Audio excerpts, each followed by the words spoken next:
Most people think they're pretty good at recycling. But here's a shocking fact. Just one wrong item in your blue bin can contaminate an entire truckload of recyclables, sending it straight to the landfill. So, are you sure you're recycling correctly? In this video, we're going to break down what actually belongs in your recycling bin. What definitely doesn't, take a peek inside a real recycling facility to see how it all works, and show you how to avoid the most common and costly mistakes. So, why is it so important to get this right? Well, proper recycling is a powerhouse for the planet.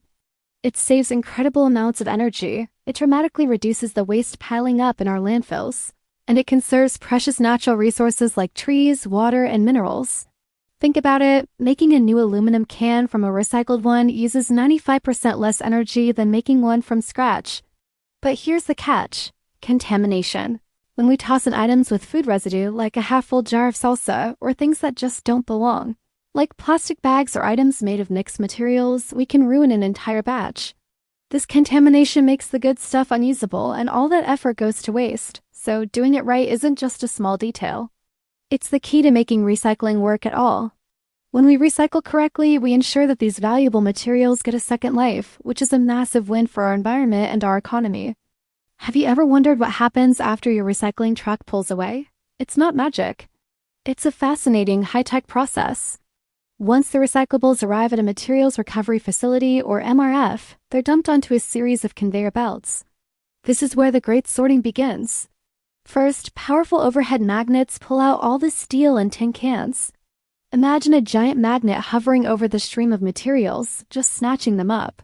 Next, a special machine called an eddy current separator repels the aluminum. It creates a magnetic field that literally kicks the aluminum cans off the conveyor belt and into their own separate bin. It's super cool to watch. Then, things get even more futuristic. Optical scanners use beams of light to identify different types of plastics based on the way they reflect light. When a scanner sees a plastic bottle it wants, it triggers a puff of air that shoots the bottle into the correct bin. All throughout this automated process, there are still human workers.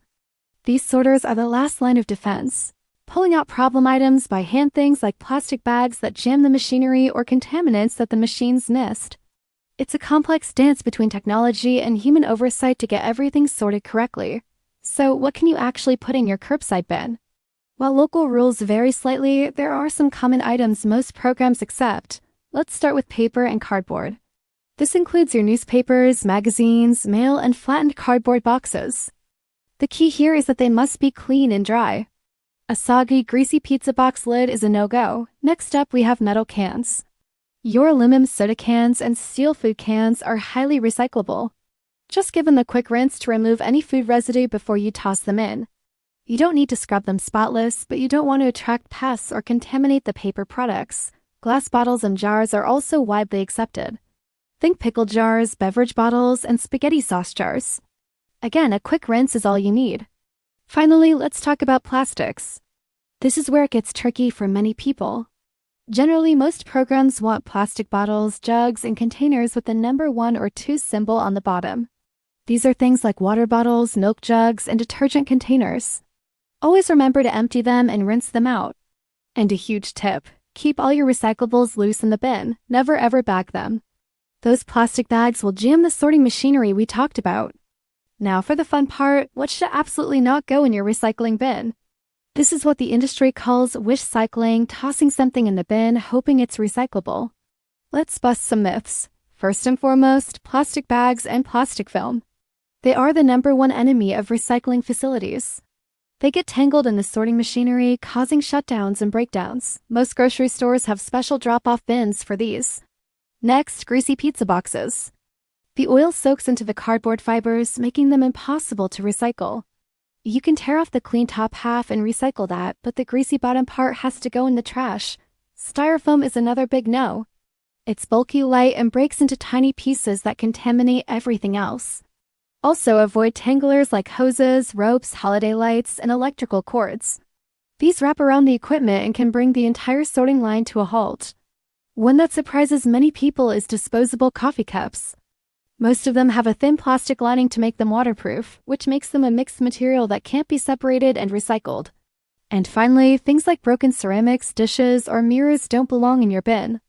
They have a different chemical composition and melting point than glass bottles and will ruin a batch of recycled glass. Some items can go in your regular trash or recycling bin because they were either hazardous or require special processing. Let's talk about these. Electronics or e-waste are a huge category. This includes old phones, laptops, TVs, and anything with a cord or a battery. These items contain valuable materials that can be recovered, but they also contain hazardous substances like lead and mercury. Never toss them in your household bins. Look for local e-waste collection events or certified drop-off locations. Another critical one is batteries, especially lithium-ion batteries, the kind found in your phone, laptop, and rechargeable devices. When these get crushed in a garbage or recycling truck, they can spark and cause massive fires at the facilities. It's a huge safety risk. Always take used batteries to a designated drop-off point, which you can often find at hardware or electronics stores. Finally, household hazardous waste like leftover paint, cleaning chemicals, and motor oil needs to be disposed of safely. Your local municipality will have specific guidelines and drop-off sites for these materials to ensure they don't pollute our soil and water. Okay, so how can you level up your recycling game and become a true recycling champion? It's simpler than you think. First and most importantly, check your local guidelines. What's accepted in one city might not be in another, so visit your local waste management website. It's the golden rule. Second, live by the motto, when in doubt, throw it out. It feels counterintuitive, but it's better to put a questionable item in the trash than to risk contaminating a whole batch of good recyclables. Third, always empty, clean, and dry. Give your containers a quick rinse to remove food residue. No one wants your leftover yogurt. Fourth, keep it loose. Don't bag your recyclables, just dump them straight into the bin. Fifth, flatten your cardboard boxes. This saves space in your bin and in the collection trucks, making the process more efficient. And finally, remember the 3 R's are in order for a reason. Reduce and reuse come before recycle. The best way to deal with waste is to not create it in the first place. Recycling is a great last resort, but it's not the first priority. Recycling isn't a perfect system, but it works best when we all do our part carefully and thoughtfully. By avoiding contamination and sorting correctly, we can make a real positive impact. If you're looking for some great bins and home sorting systems that I personally recommend to make this all a bit easier, I've linked them down in the video description. Thanks for watching. If you found this helpful, please give this video a like and subscribe for more simple sustainability skills. See you next time.